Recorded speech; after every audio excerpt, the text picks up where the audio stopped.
I'm a single dad to a wonderful daughter who's been the light of my life from the very moment she was born. It would be an understatement to say things weren't easy after her mother passed, but we made it through the grief together, and that had strengthened our family bond. My daughter had since grown and flown the nest, and we've always had a great relationship. But when she was growing up, I found myself gripped by fear that I'd end up losing her too. Sometimes that terror of loneliness was just background noise, something I managed to ignore by busying myself. Other times it was overwhelming, and I'd become so overly cautious and protective of her that sometimes I feel like I failed her as a father. She missed out on a few field trips, a handful of her friends' birthday parties, and a whole lot of play dates, all because I was just too nervous to leave her alone in a place that I wasn't familiar with. It got to the point where, around the time of her 13th birthday, I realized that I'd never left her home alone before. Even when it came to short grocery store runs, I'd insist that she'd hit pause on whatever she was doing to join me on whatever errand I was running. That worked when she was younger, but then the older she got, the more she appeared to resent being attached to my hip. The whole thing culminated in a small argument one day, when she was insistent on me leaving her at home so she could finish off some homework while she was still feeling studious. My words, not hers, by the way. I won the argument, and she had a face like thunder during the ride to the grocery store, but I started to wonder if I should be relaxing my policies as she got older. A few months later, after a long period of reflection, I walked into her room and told her that I was making a quick run to Target to pick up a few things. She groaned, slumped off her chair, and moved to put her shoes on. Then, with theatrical timing, I told her that I would be going alone. She smiled, the kind of smile that brings a lot of joy as a parent. It was a smile that marked a milestone in both of our lives.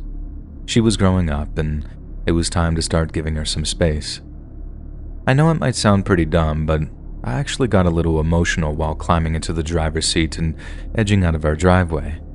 The whole kids growing up so fast thing is for sure overused, but it's overused because it's true. By the time I got to Target, I'd fought back all the tears, and after repeatedly telling myself everything is going to be fine, I actually began to feel a semblance of calm. Then, as I'm walking up and down the aisles, picking up odds and ends, I feel my phone start to vibrate in my pocket. I pull it out and see it's my daughter calling me, probably to ask me to pick something up for her.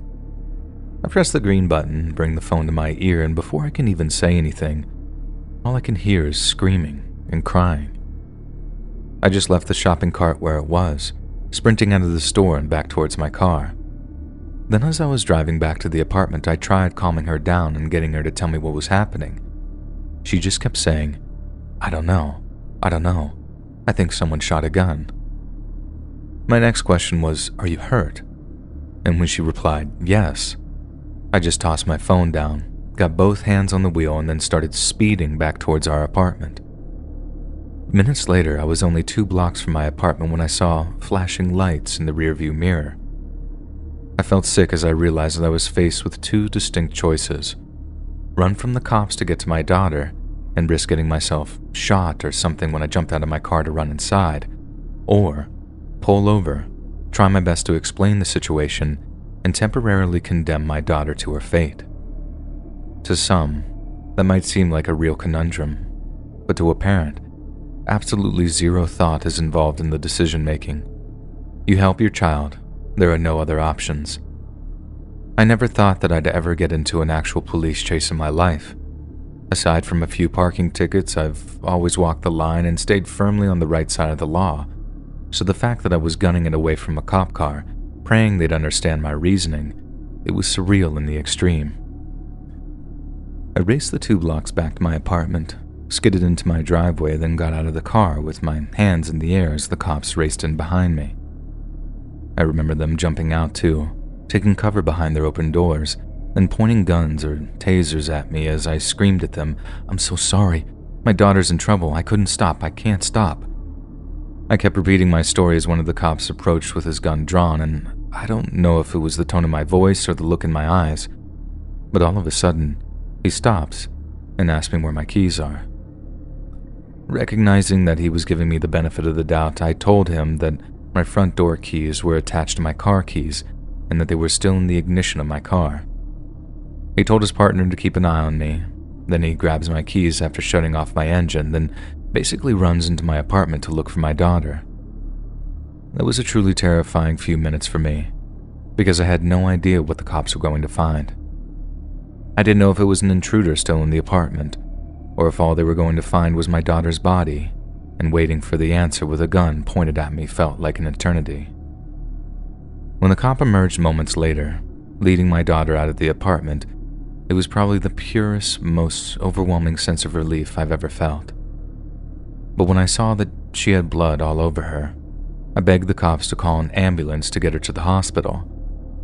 And the one cop who went inside said that he'd wait with her until the EMTs arrived, but the other guy was going to have to arrest me for fleeing a traffic stop. The cop was just doing his job, I know that. There's no way that he could have just let me go for starting a car chase, no matter how small it was, but he gave me dignity of just sitting me in the back seat of the squad car while it was parked across the street. Me getting arrested like that obviously made the situation even more distressing for my daughter, who had no idea why I was being held in the back of that squad car. But after she calmed down a little, one of the cops checked her injuries and came over to tell me that she'd be okay and that all her injuries were basically superficial. I asked him if it was 100% sure because my daughter had mentioned something about a gunshot when she called me, but the cop was able to assure me that she had no gunshot wounds, just a bunch of glass cuts to her upper arm and lower cheek. Again, I felt this overwhelming sense of relief, and for the second time that day, I found myself fighting back tears. A few minutes later, the EMT showed up. Then after a quick examination of my daughter's injuries, she was driven to the hospital to get stitches.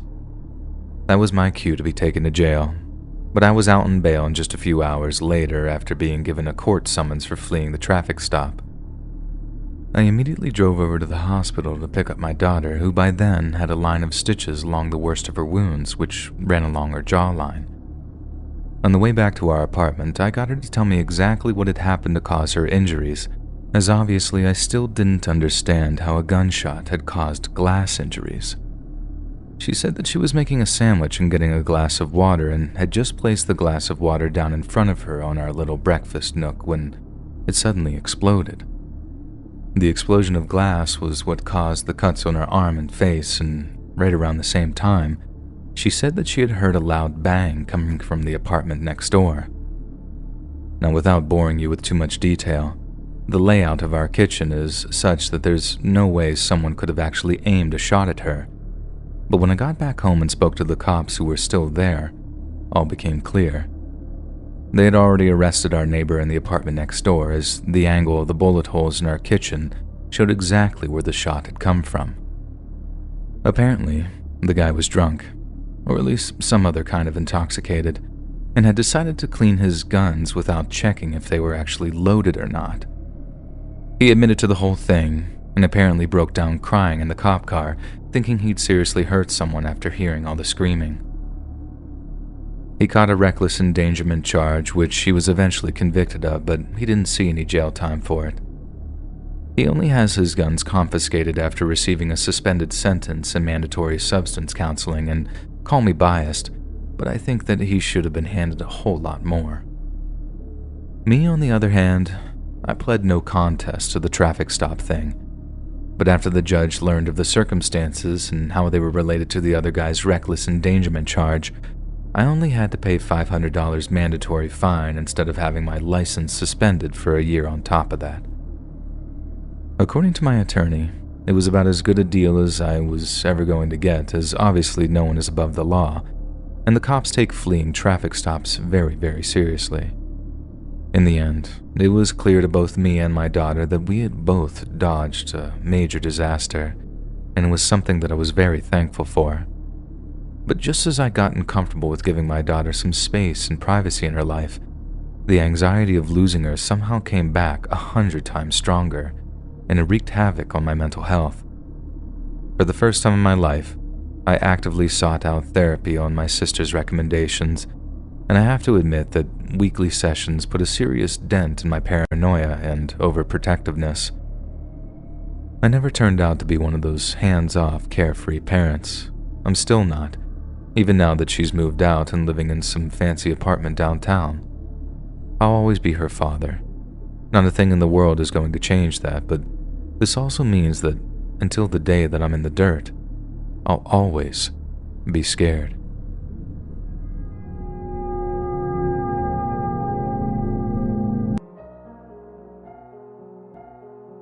I'm a 15-year-old female, and I live with my parents and my older brother.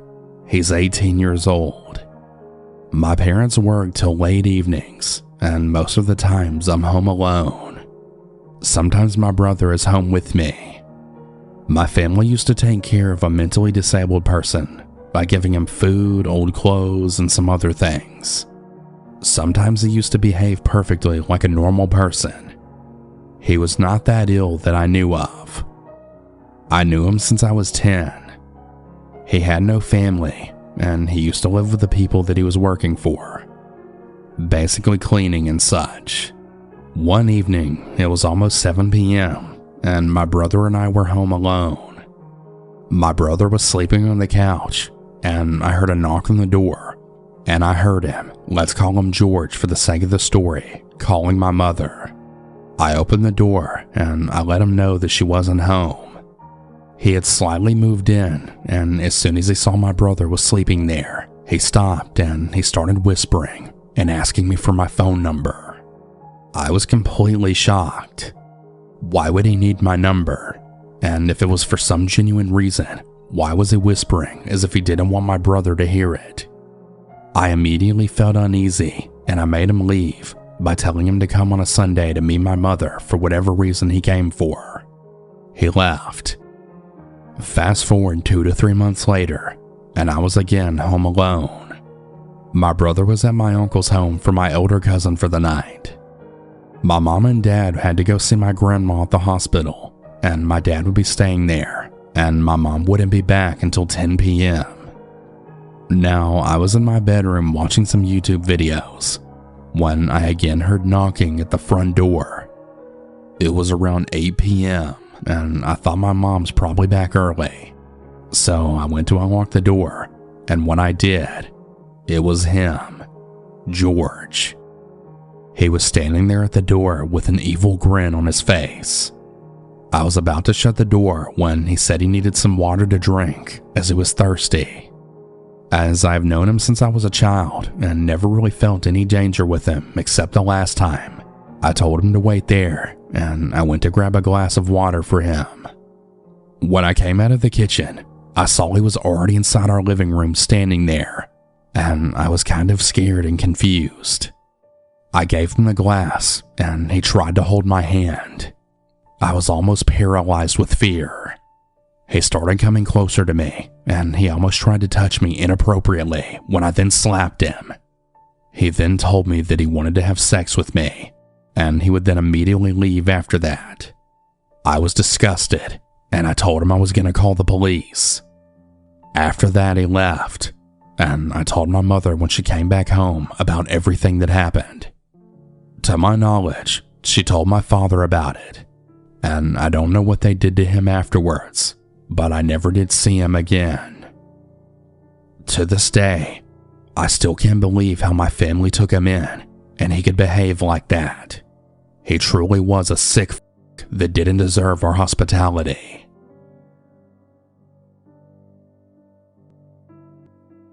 My name is Angelo, and I'm 16. Around 3 months ago, my parents left me alone due to them heading to a wedding. I live with my family and dogs, Coco, Marshall, Sky, and Rubble. Marshall and Sky are pit bulls, so I had nothing to fear if someone broke in. A couple of hours after my parents left, I let Marshall and Sky outside to do their business. I heard barking outside, and I went to check on them, when I saw a woman who was around 5'5" and in her late 30s standing on the other side of the fence looking at my dogs. "You have such beautiful dogs. Can I pet them?" the woman said to me. I was about 3 feet away from the fence, but I could smell cigarettes coming off her clothes. "Sorry, they don't really like being pet, but thanks for the compliment," I said to the woman while hurrying my dogs inside. She then gave me this glare, a glare that still haunts me to this day. When my dogs were inside, I made sure the doors were locked and I checked that the woman was gone. When I didn't see her, I rushed all of my dogs to a room that was the farthest away from the backyard door. I texted my mom that there was a strange woman outside trying to pet our dogs. Now, I forgot to mention, but there's apartments right next to our neighborhood, and we had a fair share of people stopping and looking at our dogs. But something about this woman made me and my dogs feel really unnerved. My mom said that they wouldn't be heading home anytime soon, but to be safe. A few minutes later, I had heard the doorbell, and all of the dogs went crazy. My bedroom is fairly large, but all of the dogs moving around was crazy. I decided not to bother to see who was outside and to just stay with the dogs. Me and the dogs were watching a movie, but I then heard clicks in my window. I paused the movie and I was starting to freak out internally, wondering if it was that same lady trying to break in. And then I heard a loud crash. I mustered up the courage to look out the window. I pulled back the curtains, and what I saw was shocking. I saw that same woman breaking into my neighbor's house. I quickly closed the curtains and called 911 on the phone. I stayed quiet as to not alert the woman. The operator said that the police would get there in about 2 minutes, but I then heard a shriek coming from my neighbor's house. I looked out my window and I saw my neighbor attacking the woman, who was then screaming at the top of her lungs. I was still on the phone and I had told the operator that my neighbor was now fighting against the woman. By now the police got there and they had to taser the woman for how violent she was. She was spouting swears that would make a sailor blush, and she was moving uncontrollably. The police took a knife and what looked to be a gun away from the lady. She started to say that she was going to kill me and my dogs and burn my house down.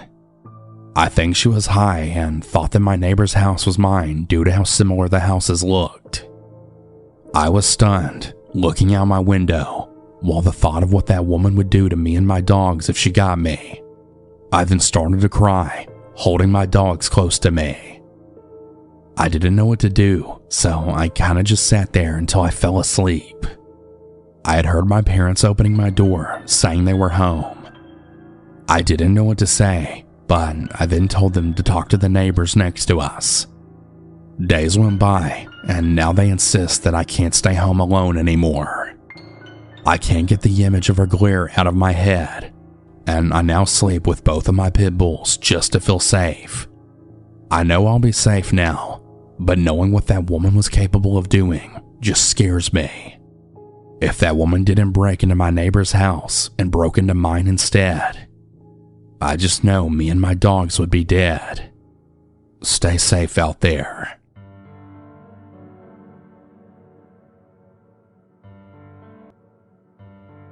For reference, I'm a 23-year-old female. The story took place when I was 17 years old and home alone, when my parents took a trip out of the US to Toronto, Ontario. We lived there for 3 years for my father's job when I was a child, so they were visiting old friends that they had made when we lived there.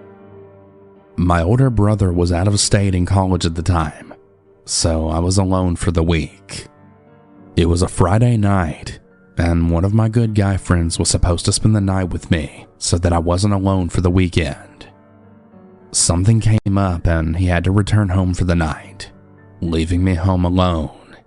I wasn't worried or nervous at all because I'd been staying home alone since I was 12 years old, and as I got older, I had spent several nights alone. My friend ended up leaving at around 10 that night. I texted my mom letting her know that he had to leave and that I'd be alone for the night now. She told me it was fine, but to just be careful and make sure the alarm was on. So I got ready for bed and I decided to sleep in my parents' bedroom because they had a huge TV in their room with cable access, which I didn't have in my room. I turned the house alarm on, got in bed, and started looking for a movie on cable to watch. My dog was lying on the bed with me, so I knew she couldn't have done anything to cause what happened next.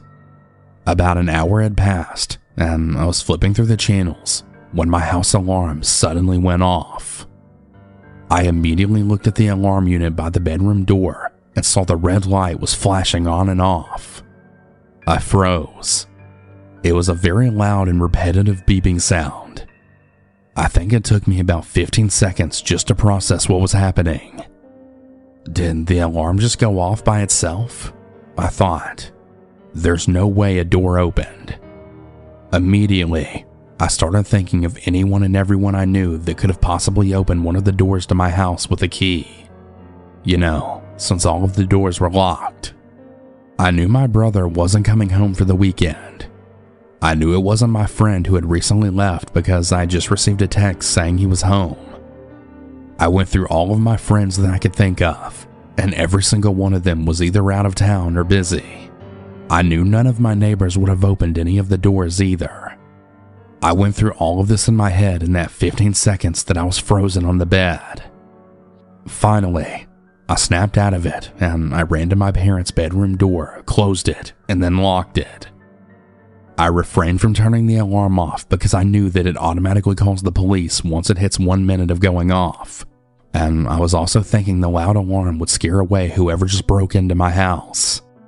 After I locked the door, I went to my mom's night table and took out a revolver that she kept in there just in case of emergencies like this one.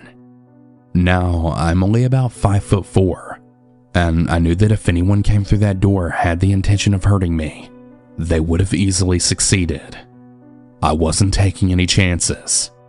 I took out the gun, made sure it was loaded, and took the safety off. I held the gun up and I pointed it at the door, but kept my finger off the trigger, as you're supposed to do until you know for a fact you're going to shoot.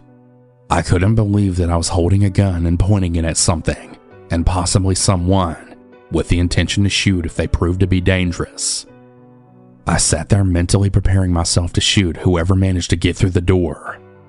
This is something I never thought I'd have to do. I remained calm and I didn't let my emotions or fear get the better of me. I knew I needed to stay quiet and keep my head clear in case something actually happened. I was kneeling on the floor in this position for what felt like forever, but I'm sure only about 2 minutes truly passed. The alarm was still going off, and I decided that I would call 911 just in case the alarm system malfunctioned and didn't call the police. I dialed 911, explained to them everything that was going on, and they sent 2 police officers my way. The dispatcher stayed on the phone with me until the cops got there. They checked the exterior perimeter of my house before knocking on the front door. I turned off the alarm and then put the gun away. I opened the front door and talked to the officers. They told me they found no sign of a break-in on the outside of the house. They asked me a few questions about what happened, and I explained everything to them. They again asked me if I wanted to do a sweep of the interior of the house just to see if anyone had broken in and possibly hid somewhere. Looking back, I cannot believe how stupid my answer was. No, I think it's okay now. The cops assured me they would remain in the area, and they told me not to hesitate to call back if anything else happened. I walked them out, locked the door behind them, and went back into my parents' room. I made sure my dog wasn't spooked at anything that happened, being that she's a 20-pound Cocker Spaniel, and not exactly the guard dog type. I then proceeded to finally call my parents and then tell them what happened. My mom has always been an extremely calm person, so she didn't panic. And I guess I have to thank her for my calm attitude during all of this, because I'm a lot like her in that sense. My dad, however, was very clearly worried about me, being that I was his young daughter home alone. They asked me if I was okay and if I wanted them to come home early. I told them that wasn't necessary, and I'm sure nothing like that would happen again since the alarm probably scared them off. I hung up the phone with my parents, and I realized that I hadn't turned the alarm back on. So I went to the alarm system, entered the code, and pushed set. Nothing happened. It wasn't turning back on. I was confused at first, but then I realized the alarm doesn't turn on unless every door in the house is completely shut. My heart dropped. Shit, I muttered out loud. I had the realization that I had to now go around the house and look for what door had been opened and set the alarm off in the first place. This is when I truly realized how stupid I was to tell the police officers no when they asked if I wanted them to search the interior of the house. I went back in my mom's night table and picked up the gun, again, mentally preparing for the worst. I then went to every door on the ground level of my house, holding the gun in both of my hands. I finally made it to the hallway where the door entering our garage was. And it was there that I saw the door to the garage had been left wide open. Chills went through my body at the thought that someone had actually tried to break in, and they succeeded. Now, we had 2 ground level windows in our garage, so someone coming through there to get into the house was not far-fetched. I turned the light on in the garage and held the gun in front of me.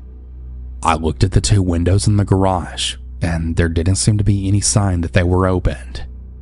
I immediately shut the door to the garage, locked it, and tried turning the alarm on again. It worked this time. After this, I went through the entirety of the house with the gun in hand to check if anyone had hidden anywhere.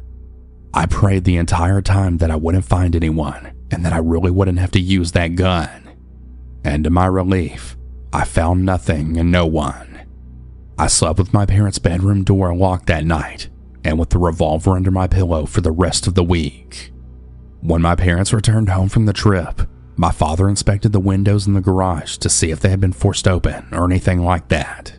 As I figured, there was no evidence of a forced entry.